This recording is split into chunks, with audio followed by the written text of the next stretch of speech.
Hello everybody and welcome to episode 1 of Fight Tactics, brought to you by my friends at Cloudbet. So today I'm going to be talking about the much anticipated rematch between Usman Nurmagomedov and Paul Hughes. Now of course the first fight was very close, there was a lot of drama in it, the head clash, the groin strikes, the point deduction, all kinds of stuff. Paul gave a really good account of himself. He made all the rounds very close, and Usman of course was as good as he normally is, on the back foot, tagging with his long range legs and utilizing his wrestling. But I also think you underestimated Paul, and I think we're going to get a better version of both of them in this upcoming fight.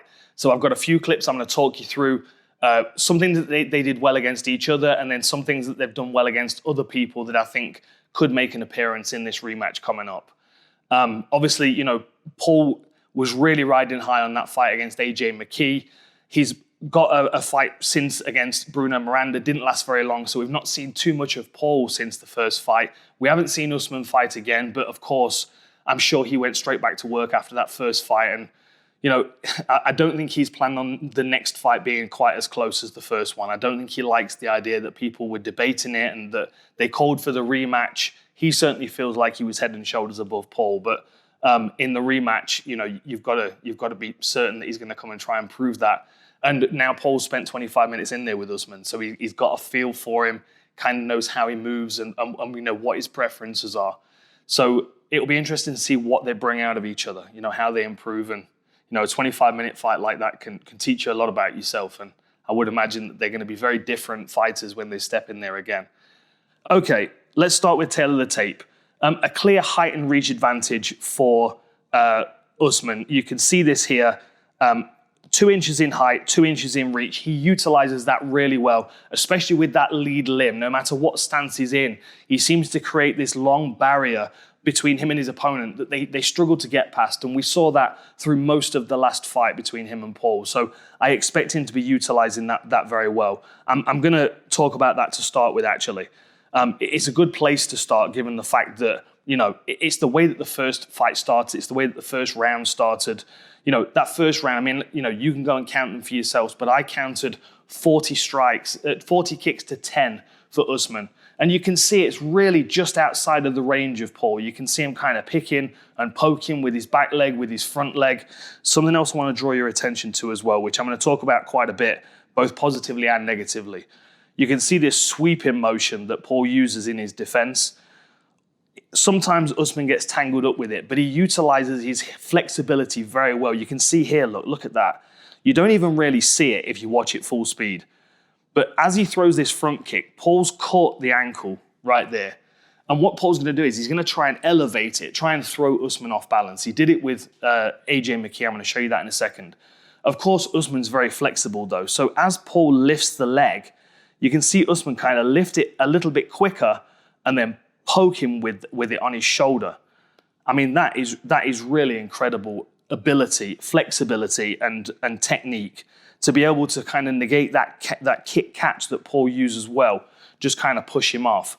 And all of this long range stuff made it really difficult for Paul to get inside, especially in that first round. I mean, for me, the first round was probably the clearest for Usman, just purely because he was able to keep Paul on the outside.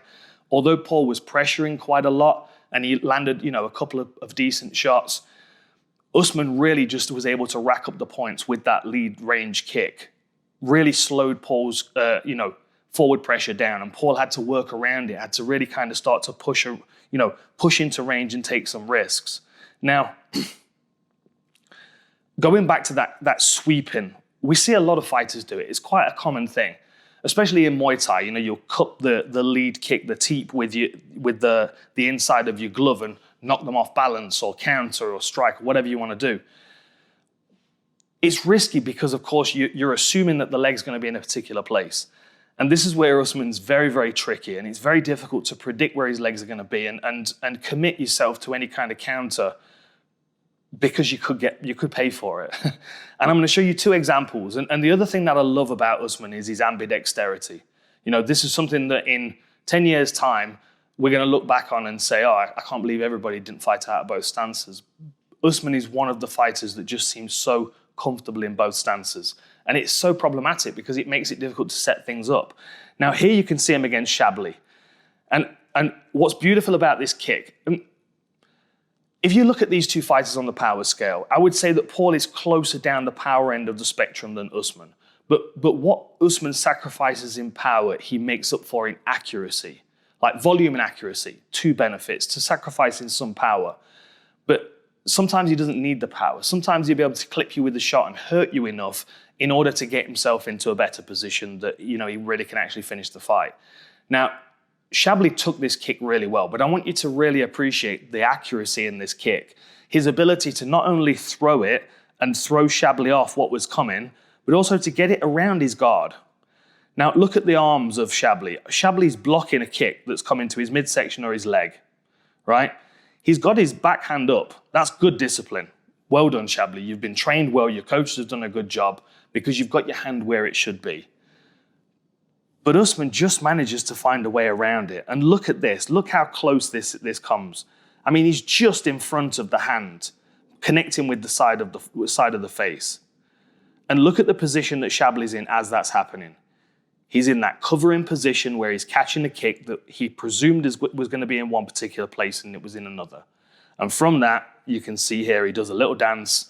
Usman realizes he's hurt, and then the flying knee comes and the front chokes, etc. Look at that targeting.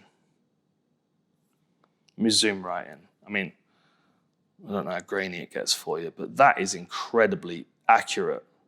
Right inside the guard. Shabliy's got great discipline with his defense, but Usman's still getting through, and look where Shabliy's lead arm is. It's in an assumed position, which is exactly where Usman makes you pay. And this one against Ben Henderson, opposite stance, exactly the same situation though. Look at that. A beautiful question mark kick. And the reason why this works so well is because Hendo catches the first kick. You're going to see it in slow motion. First of all, look at how the kick comes up straight. Look how the knee comes up the center line, right? It makes sense why Hendo would assume that that's going to be a teep, right? Let's just go back. He's just thrown a teep. There it is, look. He's thrown that front kick to the midsection and Hendo's caught it. We're going to see it from another angle. You're going to be able to see a better shot of it. But this is the reason why Hendo made that assumption, because he was told to. There's the front kick. He caught it, wasn't able to keep a hold of it. He feints a jab, breaks the rhythm, and then goes again, but with the question mark kick. From this angle, you can see his front foot. I know it's kind of blurred, but that also helps you appreciate the speed of it. Look at the position of Hendo. Hendo's not even blocking his head when this lands. Like, his hand is sweeping. You can see the lead hand sweeps across. There it goes, look, catching a kick that's not there, that he assumed was there because the question mark set up. The knee comes up straight before the bottom of the leg whips around. But then the backhand was guarding his body. Let's skip through 1 second. Here we go. Look at the position. One hand down and one hand guarding his body. There's literally nothing covering his head right now. What a beautiful setup by Usman. Set up purely because Hendo had felt that front kick. He saw it. Look, there it is. He caught it. What a beautiful catch. You would think that he would be able to do something with that, but not with the flexibility that Usman's got. Lifts it out of, literally just lifts it out. But the best thing about that is he's already programmed Hendo to, Henderson. My brain's fried today, you have to apologize. We had to wait until it got dark because, of course, we're in Vegas and the sun's out and this house lets all the light in. So I didn't want it to be shining on the TV for you. So that's why it's like late at night and brain's fried. We've just been for a run, etc., etc. So that's why I'm a bit foggy. Okay, right. Again, a beautiful kick. You can see how it creeps up. You can see why Benson assumed that kick was going to his body. I mean, it really is so clever. Look at that. Look at the whip on that. The lead foot comes up the center line and then whips around the side, changes his hip position. And it's part of the reason why he loses his stability on his base foot. But he still connects with the foot on Benson's face, knocks him down, hurts him bad. And then the immediate rush into position afterwards was just, I mean, cat-like, you could say. Beautiful kick, lands. Look at where the foot is. Incredible. There we go. Whips it around, catches him on the face, lands, bounces straight up, sees Hendo's hurt, and then rushes him straight away and floats over him, circling to his back, sprawls on him, lands, and then just circles around. And this is one of his two key positions. We're going to come back to his submissions in a little while. But this results in him finishing Hendo by rear naked choke. And once he's in this position, it's so difficult to get those hands off your waist. Even if he doesn't have his hands together, he's excellent at recycling the takedown and putting you back on the mat, throwing his hooks in very quickly in the chaos, and then attacking your neck relentlessly.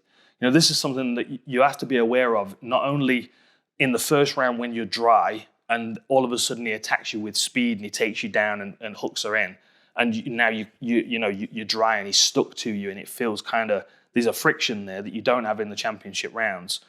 Or in the championship rounds where now you're tired, you might have been defending 2 or 3, 4 takedowns before he's finally on your back and you're a little exhausted and now it's sweaty and it slips in much easier.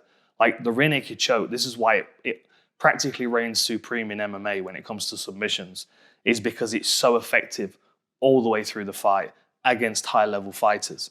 And when you're hurt, you're discombobulated, you're a bit out of sorts, and before you know it, Usman's on your back. So let's talk about Paul. Now, you can see how good he is at pressuring. He's very good at holding the center. The other thing that he needs to do as well is attack that lead leg more. Now, you can see he jams this calf kick. It's actually kind of just on the knee joint, and we don't see this kick too often. We see a lot of people kick into the calf, which is obviously a little bit lower. On that knee joint, it gives you a bit of a weird deadening feeling. You remember a Jimmy Crute fight where he got hit with it, and you could see his leg kind of doing weird jelly things. Like, I think Paul could invest more in that when he's pressuring. He's got a good kicking game, but it's not as voluminous as Usman's. It has to be more damaging. He has to accumulate damage quicker. He has to kick him harder. He has to be closer range to land his shots. So he has to make them count. So targeting that lead leg will take away some of that movement, maybe even take away some of the kicking ability, but also it's going to put Paul in a better position for longer periods of time where he can start to land more powerful punches, which is really where he gets his work done. But this was a lovely calf kick. Nails him right on the outside. And his inside low kicks as well, fully commits to them. Like, really messes with the base of Usman. And this is another thing with Paul, right? In that first round, it was 10 kicks to 40 in Usman's favor. But for every 4 kicks that Usman lands, the one that Paul lands, you remember it because it changes your posture. Whereas Usman kind of picks at you. Like, for the whole fight, Paul didn't really respond too much to the kicking. It was more of a bother than anything else to him. It didn't really hurt him. That's not meaning that it can't hurt him, because we saw what he was able to do to Shabley and to Benson. Paul can't underestimate him, especially if he's trying to pressure and he's trying to sweep those kicks away. There's going to be a risk in opening himself up to getting caught in the head or in the body or in the leg with a kick that he's not anticipating is going in that direction. But anything that Paul can do to slow Usman down, take away his legs, but punch him in the body like he was doing in the last fight, sap his energy a little bit, and of course defend takedowns, is all going to be a key to winning the psychological game as well as the long-term game, because it's going to be difficult for either of these guys to stop one another. So when Paul is in range to land, he also needs to make it count, and that is one thing that he is very good at. Like, you can see when he does land, I mean, it's that's a beautiful skip-teep kick to the lead hip. I mean, it's right on the belt line. Knocks Usman off balance. And again, you know, Paul might have been hit with 10 kicks before he landed that. But when he landed that, Usman had to pick himself up off the floor. The crowd that went crazy because there was loads of good support for Paul there. So when he did something big like that, it stuck in people's minds. It stuck in the judges' minds. You know, that's where you start to make a debate, volume or power. You know, which one is, you know, which one do you prefer when you're scoring? And just generally kind of Paul pushing into close range and dominating the center of the cage always gives you that kind of taste in your mouth of, well, you know, that was a close round. Even if ultimately Usman is picking him off on the way in. But these close range shots, that was a lovely uppercut as well that we just kind of just glanced over there a little bit. Look at that. They both slip each other's jab, but Paul comes with the rear uppercut from the backhand. He's very, very effective at close range. His lead hook, head and body, is very dangerous. His rear uppercut, we've seen it make a few appearances now. It knocked AJ McKee off his feet in the end of the first round. There's lots of good things that Paul can do, but he has to get close to Usman to do it. And that really is the challenge, especially early on. And of course, if you are pressuring, if you are moving through this range, catching kicks and pushing forward, you're going to have to start dealing with some takedown offense as well. I'm going to get onto that in a second. But this is where Paul started to utilize those kick catches very well. Now, this is the end of the first round at AJ McKee. You can actually see Paul's corner team here. They're getting themselves ready with the bucket and stuff to come in at the end of the round. This is literally the closing seconds of the first round. And Paul catches that kick. He runs him forward, and no disrespect to AJ McKee, but this is the difference in flexibility between McKee and Usman. Usman lifts this out of your hands, whereas McKee finds himself being pushed off balance. And the benefit for Paul here is, of course, the fencer's here, so AJ's not going to fall down. Paul can really commit to this, which is what he does. He pushes until he feels like he needs to let go of it, and then he comes flying in with that rear knee. And that's a really solid connection as well. I mean, he's coming right into the chin of AJ McKee there. Kind of hurts him, rocks him for a second. There's a bit of a scramble, and then this is where the uppercut makes an appearance. Bang. This is rear uppercut again. Same punch that he landed on Usman a second ago that we saw. Kind of referees in the way. He's about ready to break it and at the end of the first round, but smashes AJ McKee in the face and then straight into takedown defense. And we talk about his left hook. We talk about his power punches at close range. If we couple them together with the kick catch, we have the Bruno Miranda fight. It's a little bit darker, this one. I tried to get a brighter version, but you can still see what's going on. So what you're going to see is the kick catch first. It is the block.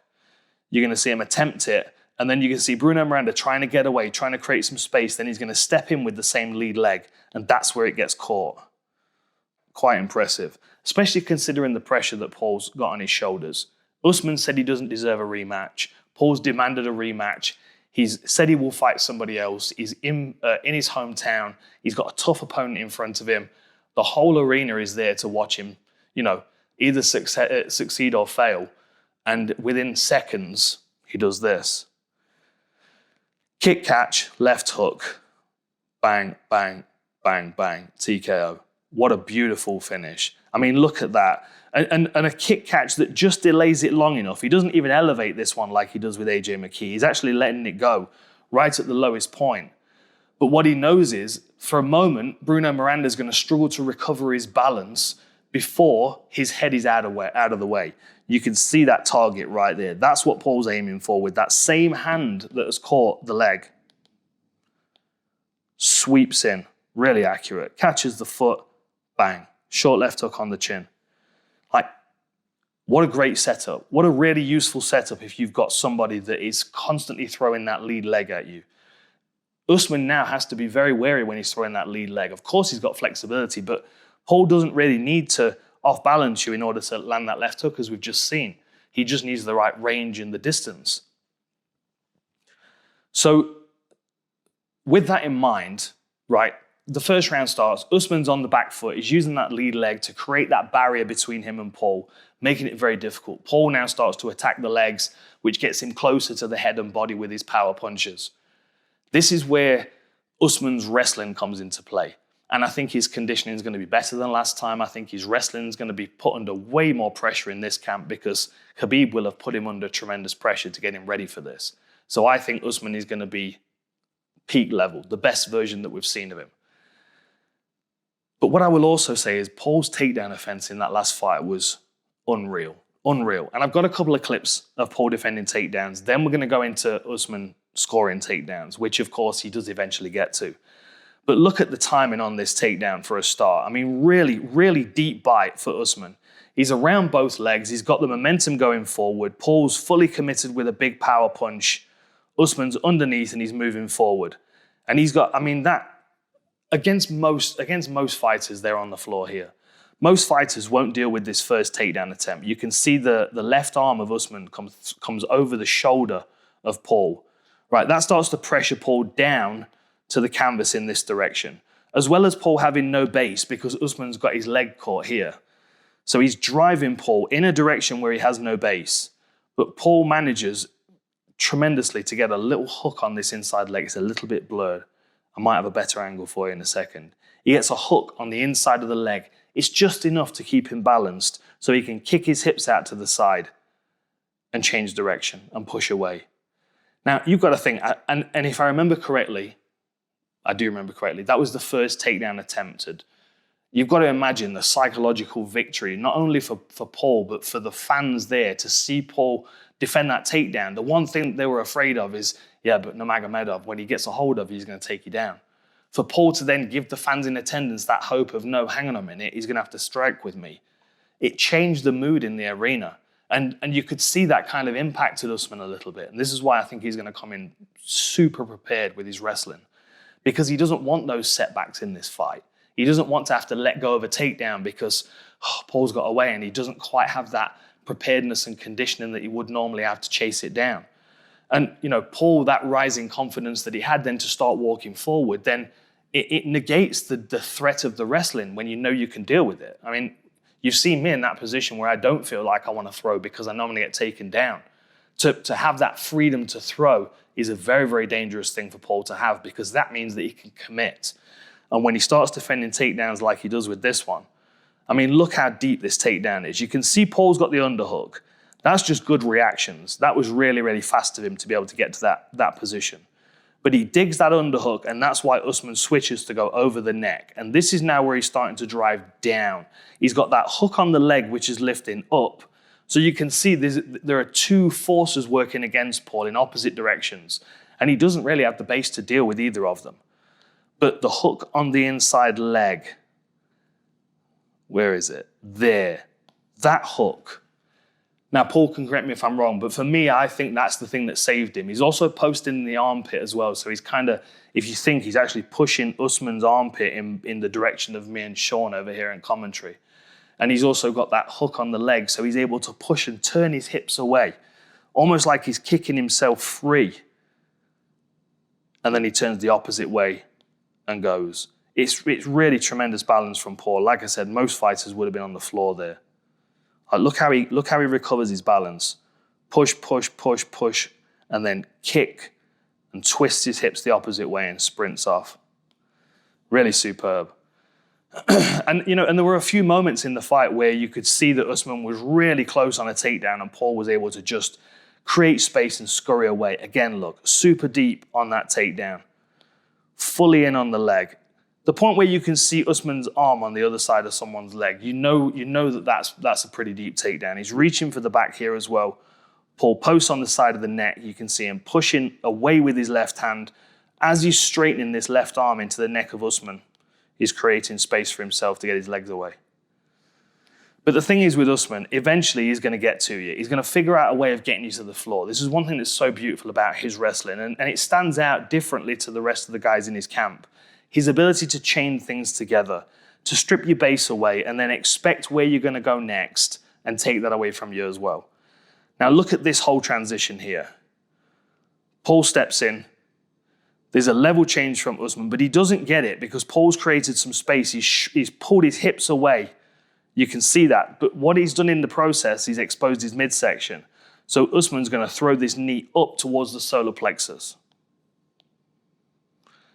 Very quick reaction from Paul. Paul turns his body into the side of it, so he actually takes it on his lat, so he doesn't take the force where it's going to hurt him. But then that gives Usman time to dip underneath and get to the legs and drive, drive, drive. And he's got incredible drive with his lower body as well when he decides he's going to go. And all the way through this takedown here, Paul is constantly working, trying to defend. But Usman's able to chain things together in a way that is always kind of a step ahead of Paul.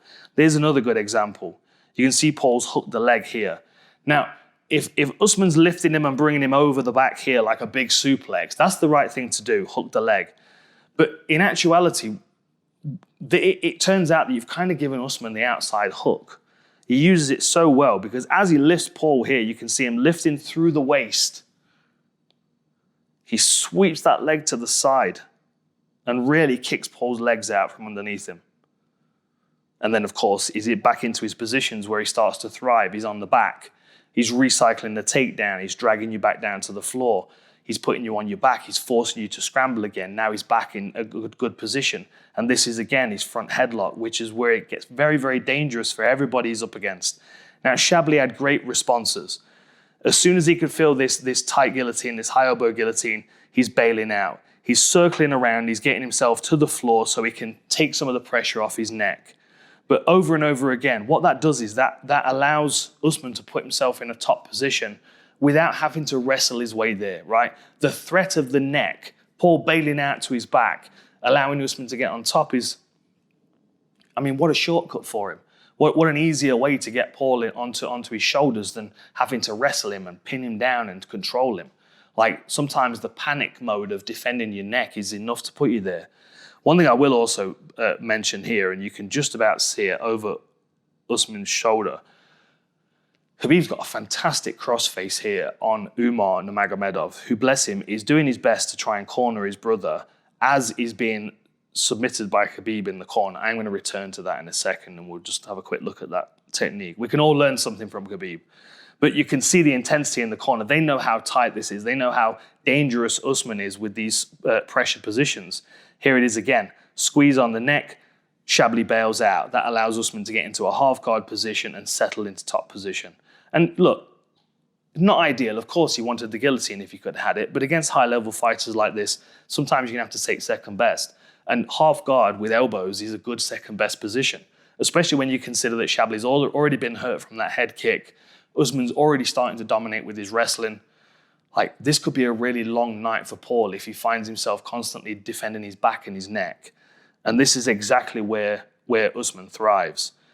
And, you know, anytime he's in these positions, you've got to guarantee that he's going to have the gas this time to really put the squeeze on Paul. Whereas last time I felt like he was a bit tired, a bit labored at times when we've not seen this. Look at this lovely crossface from Khabib there. You can see the angle of it. You can see the... So look, there's the cheekbone of Umar. Look. So you can see the connection right on the cheekbone of Khabib.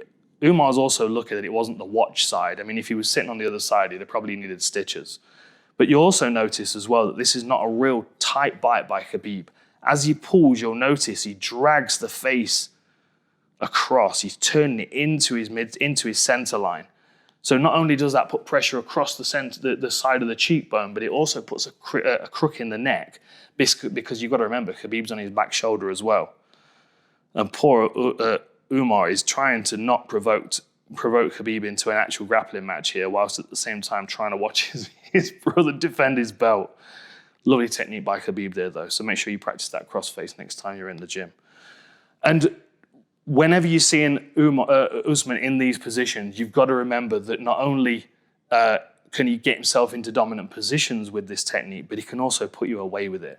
I mean, in this situation, his opponent wasn't able to get his hips away fast enough, and you can see that. You can see that pressure in. Let's just go back to that other angle. One second.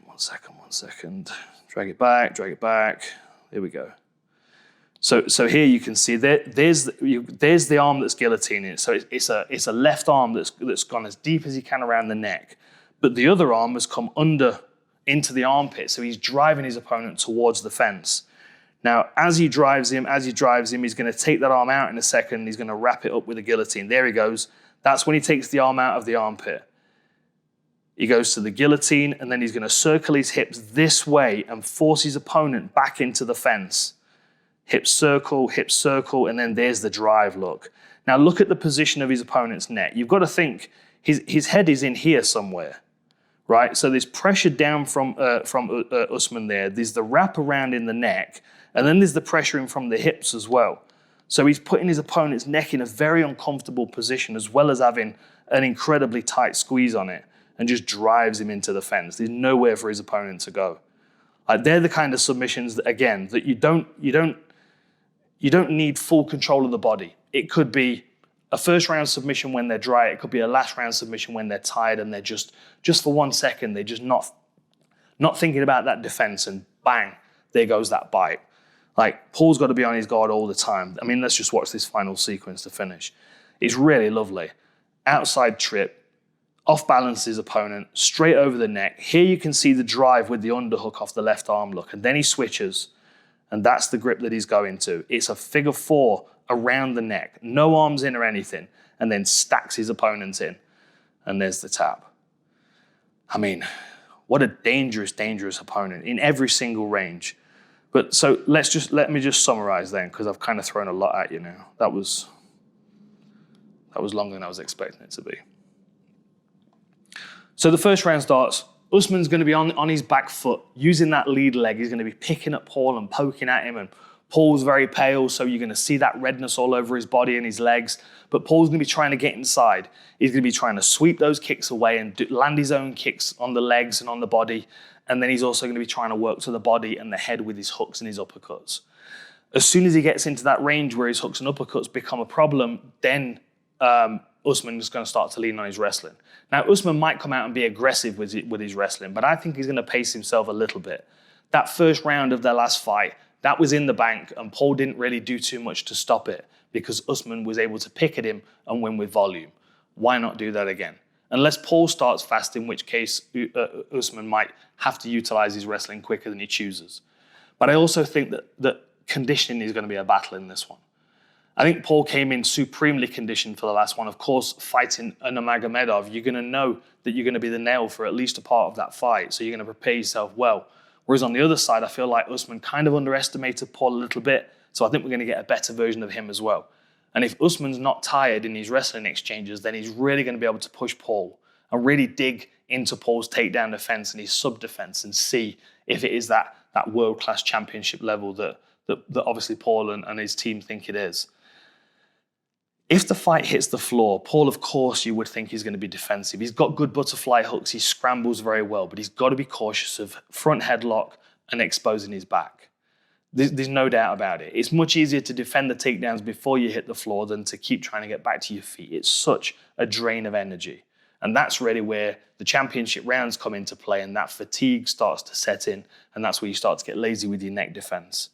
If Paul does that, Usman's going to finish him in the championship rounds with a sub. And Paul knows that. So he's going to be hitting the road every day, doing the hard work. And I think they're both going to come in supremely conditioned. I think we get the best version out of both of these fighters. And I think it's going to be an incredible rematch. Watch the first fight again if you haven't already. Watch the first fight if you haven't already. Watch it again if you already have. Give me the results, your scorecards in the bottom. Tell me what you thought. Point deduction, etc., etc. And also tell me how you think this next one's going to go and who you've got and how they're going to win. This is going to be a wicked fight. I cannot wait to watch it. Best of luck to both of these teams, to both of these camps. Give it your all, and fans, make sure you tune in for this one around the world because I feel like it's going to be a special one. One for the ages, perhaps. Thank you to Cloudbet for presenting this. Always good to be working with you guys, and good to be back for you guys as well with the breakdowns and episode 1 of Dan Hardy's Fight Tactics. I hope you enjoyed it, and I'll see you next time. I want to defend my title next in Dubai. To do the rematch in Dubai, it's what the whole MMA world wants to see. Welcome to the biggest fight card of the year.